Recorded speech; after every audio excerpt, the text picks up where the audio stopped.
આ દરબાર અને સુડેલ સાથે રાત્રે બનેલી ઘટના. અમદાવાદના સાબરમતી કાંઠે રહેતું સ્વાભિમાની દરબાર કુટુંબ. આ કુટુંબમાં સૌથી ઓળખાતું નામ હતું વીરમદેવ દરબાર. ઉંમર 35 વર્ષ, ઊંચું શરીર, ઘાટીલી મૂછો, આંખોમાં આત્મવિશ્વાસ અને સાલમાં ક્ષત્રિય ગૌરવ. વીરમદેવ માનતા હતા કે ડર એ મનની કમજોરી છે. ભગવાન પર વિશ્વાસ હોય ત્યાં અંધકાર કદી જીતતો નથી. તેમના આ સ્વભાવને કારણે જ ઘણા લોકો તેમને હઠીલા પણ કહેતા. પરંતુ જરૂર પડે ત્યારે તેઓ કોઈને પણ છોડતા ન હતા. એક દિવસ સવારે વીરમદેવને રાજસ્થાનના જેસલપુર ગામથી આમંત્રણ આવ્યું. તેમના જૂના મિત્ર ભાનુસિંહના દીકરાના લગ્ન હતા. વર્ષો જૂની મિત્રતા હતી એટલે જવાનું નક્કી કર્યું. લગ્ન 2 દિવસ પછી હતા. પરંતુ વીરમદેવને કામમાં ફસાયેલા હોવાથી રાત્રે જ જવાનું મન થયું. દિવસ દરમિયાન સમય ન મળ્યો એટલે રાત્રે કાર લઈને જવાની યોજના બનાવી. સાથે તેનો નજીકનો મિત્ર કુંવરજી પણ હતો, જે સ્વભાવથી થોડોક ડરપોક પરંતુ દિલથી સાફ હતો. સાંજ પડતા જ વીરમદેવે કાર તૈયાર કરાવી. ઘરના આંગણે દીવો પ્રગટાવ્યો. માતાએ કપાળ પર કુમકુમનું તિલક કર્યું. રાત્રે રસ્તો સારો નથી દીકરા, ધીમે ચલાવજે, એમ માતાએ કહ્યું. વીરમદેવે સ્મિત કર્યું અને જવાબ આપ્યો, માં, તમારા આશીર્વાદ હોય ત્યાં કોઈ ભય નથી. માતાની આંખોમાં થોડો ડર હતો, પણ દીકરાની હિંમત સામે તેઓ કંઈ બોલી ન શકી. રાત્રે લગભગ 10 વાગ્યે બંને મિત્ર અમદાવાદથી નીકળ્યા. શહેરની લાઇટો પાછળ રહી ગઈ અને હાઈવે પર અંધકાર ફેલાતો ગયો. શરૂઆતમાં રસ્તો સારો હતો, વાહનો પણ મળતા હતા. કુંવરજી વાતોમાં વ્યસ્ત હતો. લગ્નની વાતો, જૂની યાદો, મિત્રતા. વીરમદેવ શાંતિથી ડ્રાઇવિંગ કરતો હતો. રેડિયો પર ધીમું ભજન વાગતું હતું, જે મનને શાંતિ આપતું હતું. જેમ જેમ કાર આગળ વધતી ગઈ તેમ રસ્તો ખાલી થતો ગયો. હવે આજુબાજુ ઝાડો વધારે હતા, લાઇટો ઓછી હતી. ઠંડી હવા કારના કાચ સાથે ટકરાતી હતી. અચાનક કુંવરજીએ કહ્યું, વીરમ, આ રસ્તો થોડો અજાણ્યો લાગે છે. વીરમદેવે હસીને કહ્યું, રસ્તો અજાણ્યો હોય એટલે ડરવાનું? રાજસ્થાનનો રસ્તો આવો જ હોય. થોડા સમય પછી મોબાઈલનું નેટવર્ક ધીમે ધીમે બંધ થવા લાગ્યું. કુંવરજીએ ફરી કહ્યું, અરે, આ નેટવર્ક નથી આવતું. વીરમદેવે જવાબ આપ્યો, રાત્રે આવું થતું જ હોય. પરંતુ વાતાવરણમાં કંઈક બદલાવ આવ્યો હતો. આસપાસ અચાનક અસ્વાભાવિક શાંતિ છવાઈ ગઈ હતી. ન તો કોઈ વાહન, ન તો કોઈ માણસ. ફક્ત કારની લાઇટ અને આગળ ફેલાયેલો અંધકાર. એક વળાંક આવતા જ રસ્તો થોડો સંકુચિત થયો. ઝાડો નજીક આવી ગયા હોય એમ લાગતું. કુંવરજીના મનમાં અજીબ વિચાર આવવા લાગ્યા. તેણે ધીમા અવાજે કહ્યું, વીરમ, તે ક્યારેય રસ્તામાં અજીબ ઘટનાઓ વિશે સાંભળ્યું છે? વીરમદેવે જવાબ આપ્યો, તું ફરી એ ભૂત પ્રેતની વાત લાવ્યો. એ બધું મનનો વહેમ છે. પણ કુંવરજી શાંત ન થયો. ગામમાં વૃદ્ધો કહેતા કે રાત્રે એકલી સ્ત્રી રસ્તા પર દેખાઈ તો. એ વાક્ય અધૂરું રહી ગયું. અચાનક કારની આગળ લાઇટમાં કંઈક હલનચલન દેખાયું. વીરમદેવે બ્રેક દબાવી. બંનેના શ્વાસ અટકી ગયા. રસ્તાની બાજુએ એક જૂના વટવૃક્ષ પાસે કોઈ ઊભું હતું. નજીક જતા સમજાયું કે તે એક સ્ત્રી હતી. સફેદ કપડાં, ખુલ્લા વાળ, માથું થોડું ઝુકાવેલું. રાત્રે આટલા સુનસાન રસ્તે એકલી સ્ત્રી, આ દ્રશ્ય સામાન્ય ન હતું. કુંવરજીના શરીરમાં કંપન શરૂ થયું. વીરમ, આગળ ચલાવ, રોકશો નહીં, તેણે કાંપતા અવાજે કહ્યું. વીરમદેવ થોડા ક્ષણ માટે વિચારમાં પડ્યો. ક્ષત્રિય સંસ્કારમાં કોઈને મદદ ન કરવી પાપ માનવામાં આવતી. તેણે કાર ધીમી કરી. સ્ત્રીએ હાથ ઊંચો કર્યો. અવાજ બહુ ધીમો હતો પણ સ્પષ્ટ હતો, મને મદદ કરો. કુંવરજીએ શીશ પાડી, નહીં વીરમ, આ યોગ્ય નથી. પરંતુ વીરમદેવ રોકાઈ ગયો. તેણે કાચ નીચે કર્યો અને પૂછ્યું, શું થયું? સ્ત્રીએ ચહેરો ઊંચો ન કર્યો. તેણે કહ્યું, મને આગળના ગામ સુધી છોડશો? તેનો અવાજ ઠંડો હતો, જાણે હવામાંથી આવતો હોય. વીરમદેવના મનમાં અજીબ લાગણી જાગી, પણ તેણે તેને દબાવી દીધી. બેસી જાઓ, તેણે કહ્યું. સ્ત્રી ધીમે ધીમે કાર તરફ આવી, કારનો દરવાજો ખોલ્યો. આ બેઠી તે ક્ષણે જ કારની અંદર અચાનક ઠંડક વધી ગઈ. આ કુંવરજીએ પાછળ ફરીને જોયું, પણ અંધારામાં તેને સ્ત્રીનો ચહેરો સ્પષ્ટ દેખાયો નહીં. આ કાર ફરી આગળ વધવા લાગી. આ થોડી ક્ષણો સુધી કોઈ બોલ્યું નહીં. આ ફક્ત કારનો અવાજ અને દિલની ધડકન. આ કુંવરજીને લાગ્યું કે કંઈક ખોટું છે. તેણે અરીસામાં જોયું.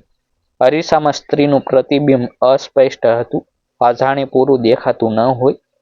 તેના હાથ પસીનાથી ભીજાઈ ગયા. સ્ત્રીએ અચાનક વીરમદેવને પૂછ્યું, તમે દરબાર છો ને?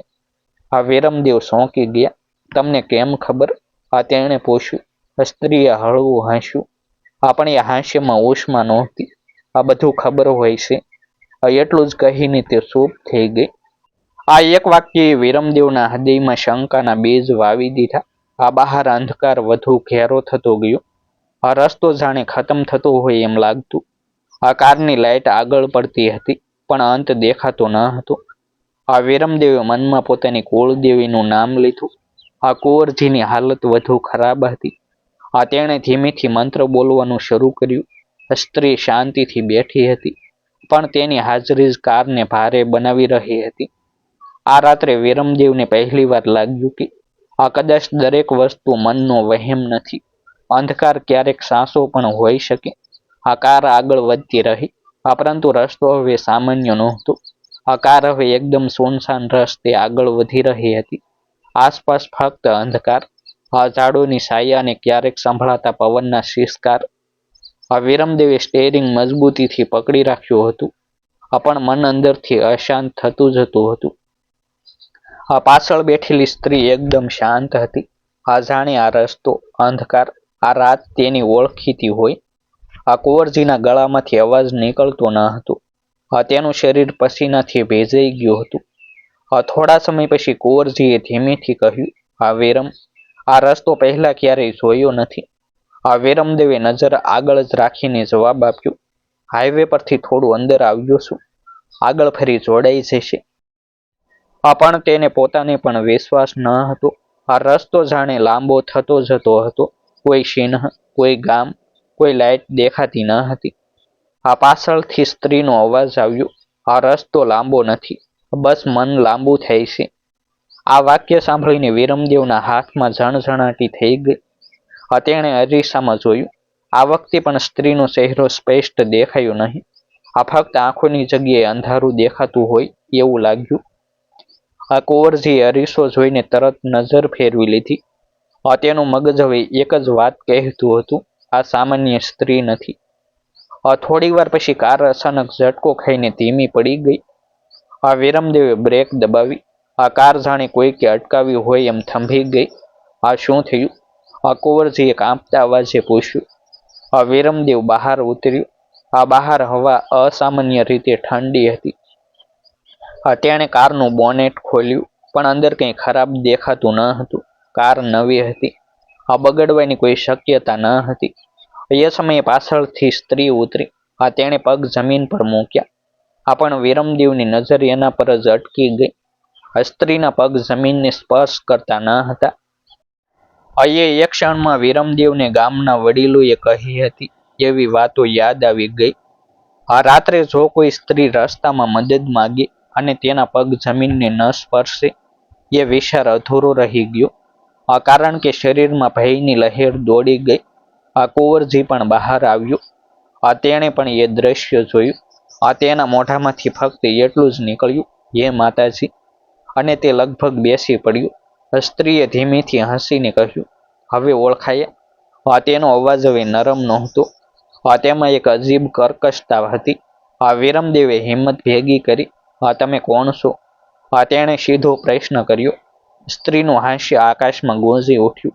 હું કોણ છું એ જાણવું જરૂરી નથી, પણ તમે કોણ છો એ મને સારી રીતે ખબર છે. તે વીરમદેવની નજીક આવી. તેની આંખો હવે લાલસોળ થઈ ગઈ હતી. હવામાં દુર્ગંધ ફેલાઈ ગઈ.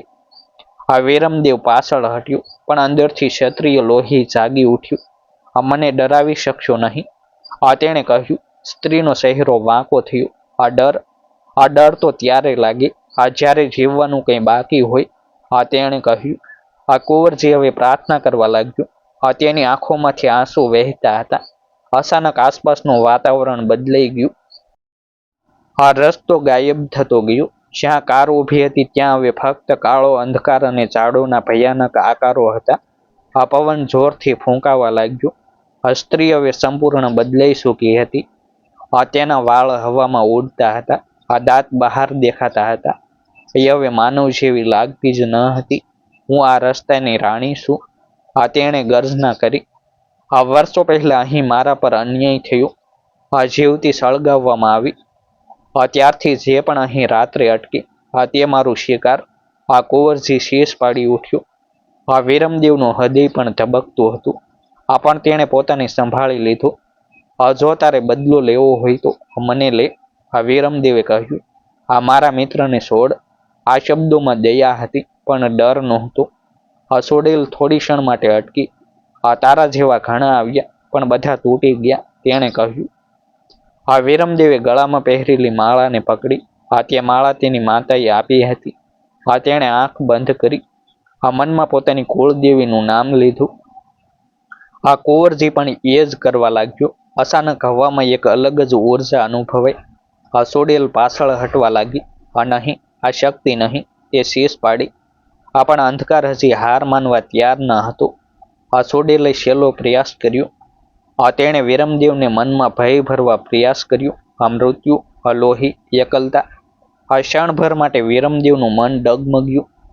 પરંતુ પછી તેને માતાનો ચહેરો યાદ આવ્યો. સંસ્કાર, ધર્મ અને હિંમત બધા એક સાથે ઊભા થયા. તો અન્યાયનો ભોગ હતી, પણ હવે અન્યાય કરનાર ન બન, વિરમદેવે કહ્યું. આ શબ્દો સાંભળીને સોડેલ થરથર કાપી. આસપાસનો અંધકાર હળવો થવા લાગ્યો. પવન ધીમો પડ્યો. એક તેજ પ્રકાશ ઝળહળ્યો. સોડેલ શીશ પાડી અને પાછળ ખસતી ગઈ. હું ફરી આવીશ, એ છેલ્લા શબ્દો હતા. પછી અચાનક બધું શાંત થઈ ગયું. વિરમદેવ અને કુંવરજી જમીન પર બેસી ગયા. કાર ફરી સામાન્ય રીતે ઊભી હતી. રસ્તો પાછો દેખાવા લાગ્યો. જાણે કંઈ બન્યું જ ન હોય. બંનેના શરીર કંપતા હતા પણ તેઓ જીવતા હતા. વિરમદેવે કાર ચાલુ કરી. આ વખતે તે તરત ચાલુ થઈ ગઈ. બંને કંઈ બોલ્યા નહીં. ફક્ત એક જ વિચાર હતો. આ રાત જીવનભર ભૂલાય એવી નથી. કાર હવે સતત આગળ વધી રહી હતી. પાછળ કોઈ અવાજ નહોતો, કોઈ છાયા નહોતી. રસ્તો ફરી સામાન્ય લાગતો હતો. જાણે થોડી વાર પહેલા જે બન્યું તે કોઈ દુઃસ્વપ્ન હોય. વિરમદેવ સ્ટેરિંગ પકડીને બેઠો હતો. પરંતુ હાથ હજી પણ થોડાક કંપી રહ્યા હતા. કુંવરજી આંખ બંધ કરીને બેઠો હતો. જાણે આંખ ખોલશે તો ફરી એ ભય સામે દેખાશે. થોડા સમય પછી કુંવરજીએ ધીમેથી આંખ ખોલી. વિરમ, આપણે જીવતા છીએ ને? તેનો અવાજ ભયથી ભરેલો હતો. વિરમદેવે માથું હલાવ્યું. હા, માતાજીની કૃપા હતી. બંને થોડી ક્ષણો સુધી કંઈ બોલ્યા નહીં. મનમાં ચાલતી ઉથલપાથલને શબ્દોમાં બાંધી શકાય એવી નહોતી. થોડું આગળ જતા એક નાનકડું મંદિર દેખાયું.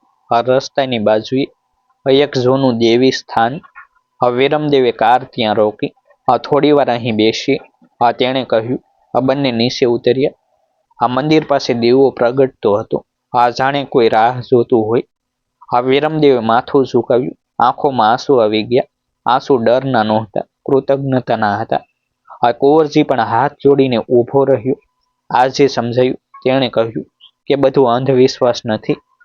કેટલીક શક્તિઓ માણસની સમજથી બહાર હોય છે. વિરમદેવે ગંભીર અવાજે જવાબ આપ્યો. એ શક્તિઓ સામે અહંકાર રાખવો સૌથી મોટો અપરાધ છે. મંદિર પાસે બેઠેલા એક વૃદ્ધ સાધુએ તેમને જોયા. તેણે ધીમેથી કહ્યું, તમે એ રસ્તેથી આવ્યા છો ને? વિરમદેવ ચોંકી ગયો. હા બાબા, તેણે જવાબ આપ્યો. સાધુએ આંખ બંધ કરી. એ આત્મા આજે પણ ભટકે છે. જે ડરે તેને ખાઈ જાય, જે શ્રદ્ધા રાખે તેને છોડે. વિરમદેવે પૂછ્યું, તો શું તે ફરી આવશે? સાધુએ શાંતિથી કહ્યું, જ્યાં સુધી અન્યાયની યાદ રહેશે ત્યાં સુધી તેનું અસ્તિત્વ રહેશે. પણ જે દયા બતાવે તેને તે સ્પર્શી શકતી નથી. આ શબ્દો વિરમદેવના હૃદયમાં ઊંડે ઉતરી ગયા. બંને ફરી કારમાં બેઠા. હવે રાત લગભગ પૂરી થવા આવી હતી. આકાશમાં ધીમે ધીમે લાલચ દેખાવા લાગી. સવાર નજીક હતી. આ રસ્તા પર ફરી વાહનો દેખાવા લાગ્યા. આ જીવન પાછું સામાન્ય થતું લાગ્યું. પરંતુ અંદરથી બંને બદલાઈ ગયા હતા. સવાર પડતા તેઓ રાજસ્થાન પહોંચ્યા. લગ્નની શોરગુલ, ઢોલ, રંગીન વસ્ત્રો, આ બધું જ સામે હતું. પરંતુ વિરમદેવનું મન શાંત હતું. ભાનુસિંહે તેમને ખુશીથી આવકાર્યા. રાત્રે જ આવી ગયા. તેણે આશ્ચર્યથી પૂછ્યું. વિરમદેવ ફક્ત સ્મિત કરીને બોલ્યો, હા. રસ્તામાં થોડીક શીખ મળી. લગ્ન દરમિયાન પણ વિરમદેવ વધારે બોલતો નહોતો. લોકો તેને ગરવીલો દરબાર માનતા હતા, પણ હવે તેના અંદર નમ્રતા હતી. કુંવરજી પણ પહેલા કરતા વધુ શાંત લાગતો હતો. બંને જાણતા હતા કે જે અનુભવ તેમણે કર્યું તે દરેકને કહેવા જેવો નથી. લગ્ન પૂરા થયા પછી પરત ફરતા વિરમદેવે એ રસ્તો ફરી લીધો નહીં. તેણે લાંબા પણ સુરક્ષિત માર્ગ પસંદ કર્યો. કુંવરજીએ કહ્યું, તને ડર લાગે છે? વિરમદેવે જવાબ આપ્યો, ડર નહીં, સમજ આવી ગઈ છે. અમદાવાદ પહોંચીને વિરમદેવ સૌથી પહેલા પોતાની માતાના પગે પડ્યું. માં, તમારા આશીર્વાદથી જીવતો પરત આવ્યો છું, તેણે કહ્યું. માતાએ તેને ગળે લગાવ્યું. ભગવાન અને દેવી પર વિશ્વાસ રાખજે. બાકીના બધા રસ્તા આપમેળે ખુલશે, તેણીએ કહ્યું. એ રાત પછી વિરમદેવ બદલાઈ ગયો. તે હવે કોઈની મદદ કરતા પહેલા વિચારતો, પણ ક્યારેય દયા છોડતો નહીં. અહંકાર હવે તેની અંદર નહોતો. તેણે સમજ્યું કે શક્તિ માત્ર બાહુબળમાં નથી, શ્રદ્ધા અને નમ્રતામાં છે. અને એ રસ્તો લોકો આજે પણ કહે છે કે અમાસની રાત્રે ત્યાં કોઈ સફેદ સાયા દેખાય છે. કેટલાક ડરીને ભાગી જાય છે. કેટલાક મંત્ર બોલે છે, પણ કોઈ કહે છે કે જો દિલ સાફ હોય તો એ સાયા ફક્ત જોઈને અદૃશ્ય થઈ જાય છે. આ ઘટના આજે પણ લોકો વચ્ચે સર્જાય છે. કોઈ તેને સત્ય કહે છે, કોઈ લોકકથા. પણ વિરમદેવ માટે એ કોઈ સ્ટોરી નહોતી, એ જીવન બદલી નાખનાર સત્ય હતું. ક્યારેક અંધકાર આપણને ડરાવવા આવે છે, અને ક્યારેક આપણને સુધારવા. જો તમને વિરમદેવ, કુંવરજી અને રહસ્યમય રાતની આ સ્ટોરી પસંદ આવી હોય તો કૃપા કરીને આ વિડીયોને લાઈક કરો, જેથી અમને વધુ એવી સત્ય ઘટના આધારિત સ્ટોરીઓ લાવવા પ્રેરણા મળે. આવી જ દિલને સ્પર્શે એવી રહસ્યમય અને સંદેશભર સ્ટોરીઓ તમે રોજ સાંભળી શકો. તેના માટે અમારી યુટ્યુબ ચેનલને સબસ્ક્રાઈબ કરવાનું ભૂલશો નહીં. આ સ્ટોરી તમારા મિત્રો, પરિવારજનો અને સ્ટોરી પ્રેમીઓ સુધી પહોંચે. તેના માટે તેને જરૂરથી શેર કરો. નોંધ: આ સ્ટોરીમાં દર્શાવેલા તમામ પાત્રો, સ્થળો અને ઘટનાઓ સંપૂર્ણપણે કાલ્પનિક છે. તેનો કોઈ જીવિત અથવા મૃત વ્યક્તિ, સમુદાય કે સ્થાન સાથે કોઈ સીધો સંબંધ નથી. કોઈની ધાર્મિક, સામાજિક કે વ્યક્તિગત લાગણી દુભાવવાનો અમારો કોઈ હેતુ નથી. આ સ્ટોરીનો હેતુ માત્ર મનોરંજન સાથે એક સકારાત્મક સંદેશ આપવાનો છે. આવી જ વધુ રસપ્રદ સ્ટોરીઓ માટે જોડાયેલા રહો. ફરી મળીશું એક નવી સ્ટોરી સાથે. આભાર. જય હિન્દ, જય ભારત. આ વિડીયોને હાઈપ કરવાનું ભૂલશો નહીં. Thank you.